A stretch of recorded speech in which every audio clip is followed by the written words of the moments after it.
So hi, Geoffrey. Hi, Maya. I really would like to ask you some questions about this beautiful, intense, powerful training, AFGO, that I've been joining, Yeah. because I've been joining several journeys or trainings in my life, but this has been the most powerful and transformative journey for me, and for the group I've journeyed with. Yeah. And some of the things that really was very powerful. I think it was this the work with the sacred masculine and the divine feminine, and the breath work, that Mm. combination. So, what is your thoughts about bringing that in? Um, so for me, AFGO was a response to my own question, which would be what would be my ideal breathwork facilitator training? Uh, and I think for me, one of the essential currents that runs through AFGO is this connection with where we live, with the planet and the seasons and the changing energy of the year as we go through. And there was a question for me about how can I best use that and honor that in a breathwork facilitator training, because you can either work with the planet or you can work against it. And one of the things I wanted to do is to make sure that we were working with that energy so it was beneficial to the participants for the education. For me, it was a natural progression. I mean, where do you start with anything like this? And I mean, the first thing is to know what your stuff is. So the first couple of months, that's what it was about. It's about knowing what your stuff is and knowing what you can do once your stuff gets triggered. And then where do we start from there? Where does the journey start? The journey starts with being born, so we do the inner child. And what are the impacts on the child? Well, it's obviously the mother and father, either the presence or absence of them, whatever it might be. So for me, the next step was then we work with the feminine and the masculine aspects of being here in their sacred forms, their divine forms. Yeah. And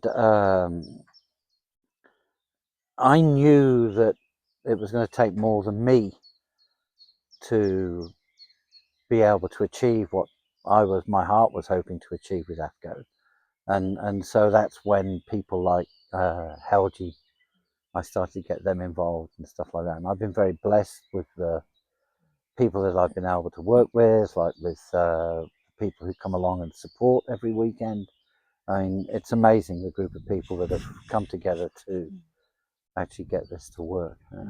So for me, each weekend builds on the previous weekend, so that we get to a place where you really have a much more intimate and deeper understanding of who you really are and where you've come from. And then we can start doing the breath work. Yeah. Because otherwise we keep tripping over all of the stuff that triggers us. And we get lost in the triggering rather than getting lost in the breath work, as it were, if you want to put it that way. That makes so sense. Yeah. That makes also sense, because what I really and my in the group, the beautiful group that we became a family with the safety we feel, Yeah. where we can lay our stuff and release it. And it also makes sense because I really feel that we all have more and more in a freedom and expansion of our life force and Yeah.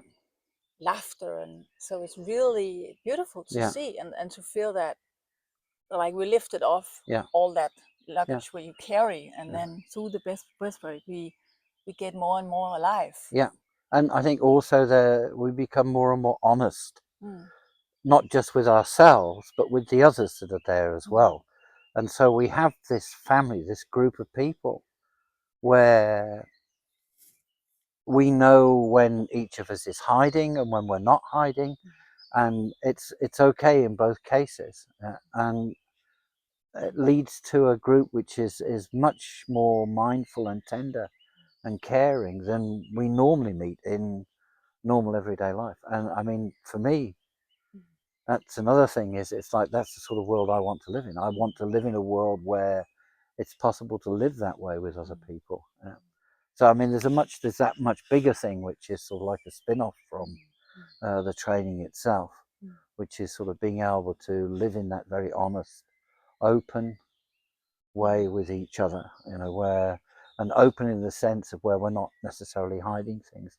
If we are, then it's something that's hidden from ourselves rather than we are actually hiding it from everybody else. Yeah. Yeah. Does that make sort of sense? So makes sense, because also what I realized that you breathe in behind your stuff and then it comes through.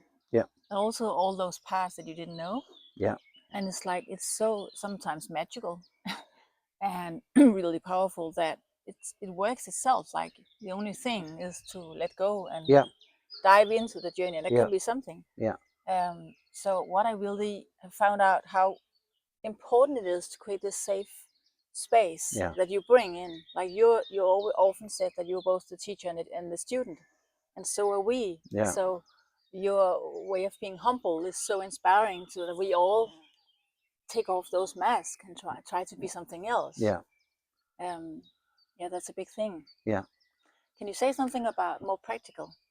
What is AFGO? It's actually, the name is another fucking growth opportunity. Or another fantastic growth opportunity. Another fantastic. Yeah. It's so AFGO in its entirety is an 18-month journey to becoming a qualified breathwork facilitator, and it's broken into 2 9-month journeys. And you've been on the first 9-month journey this year, and the first 9 months is it's really intense. It's each weekend. It's not that there's a lot of stuff. It's just that we go very deeply into something, and when we go deeply, there's a lot of insights into there, and it's the integration, I think, coming from those depths that takes the time between each of the weekends. Each of the monthly meetings, which are residential, and this year we've had your beautiful house here out in the forest, we come together close to a point in the journey of the year, the sun's journey around the Earth's journey around the sun, which holds significant energy. So we start in November because this is a time when the Earth's energy is turning inward, and we begin the AFGO journey by turning inward to look at what our stuff is, how it gets triggered, what the outcomes from those triggers are.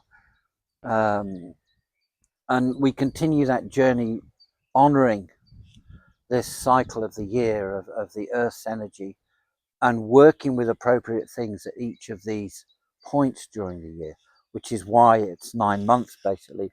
We hit the major points during the year.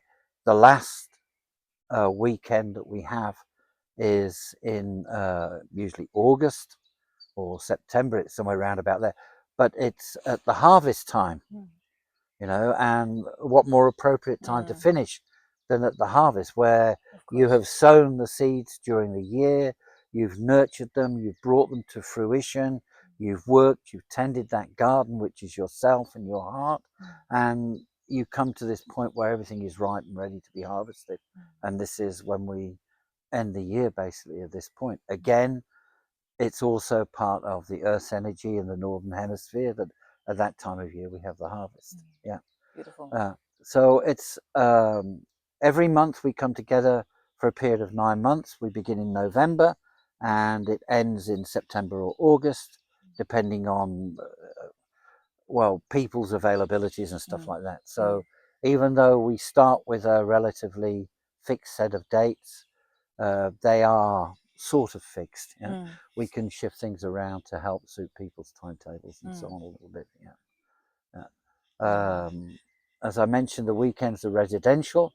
This helps to sort of make the space holding a little easier for me, because it doesn't get disrupted when people go out and then come back again the next day and we have to start again. But it also, I think, contributes significantly to this family that starts to arise. Perfect. because we're here with each other, we're working with each other, we make our own food, we work together in that way, and so we come together sort of fairly quickly as a very small, new embryonic community in that way.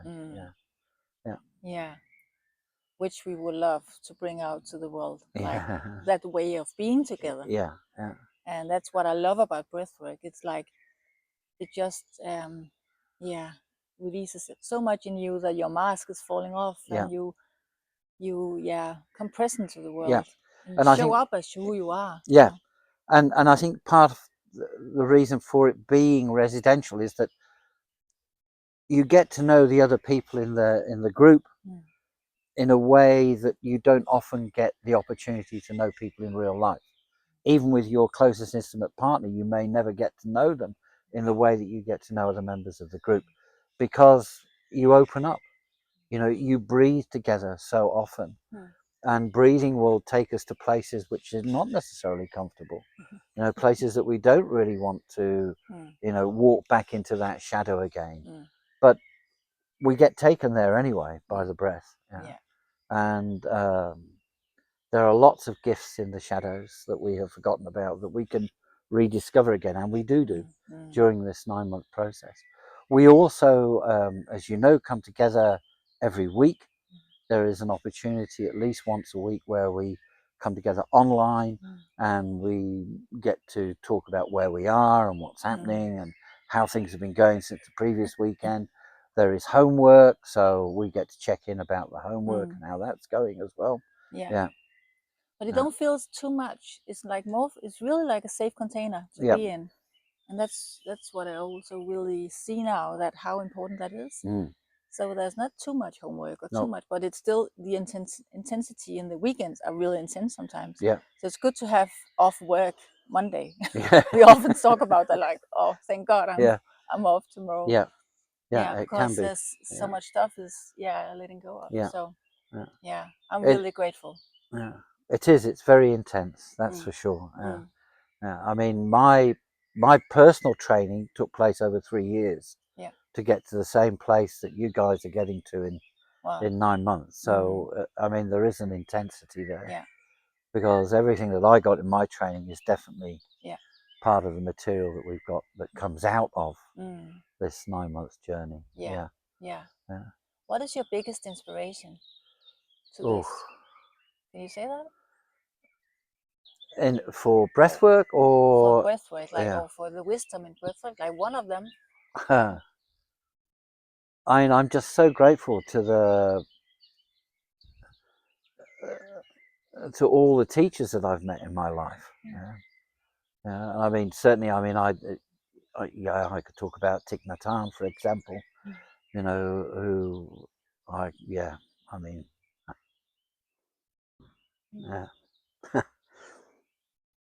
so much. He showed me so much, did Thich Nhat Hanh. But then, you know, there's my friend Lars. There's other people that have been my breathwork facilitators for the sessions that I've had. I could mention the Dutch woman Maisie, who I walked into a place in Brussels looking for a breathwork session, and she breathed me, and I knew instantly from that point onwards that that was what I wanted to do. That was my style of it. So I think there are many teachers there. I mean, there are some that are stand out, but you know, you are my teacher too.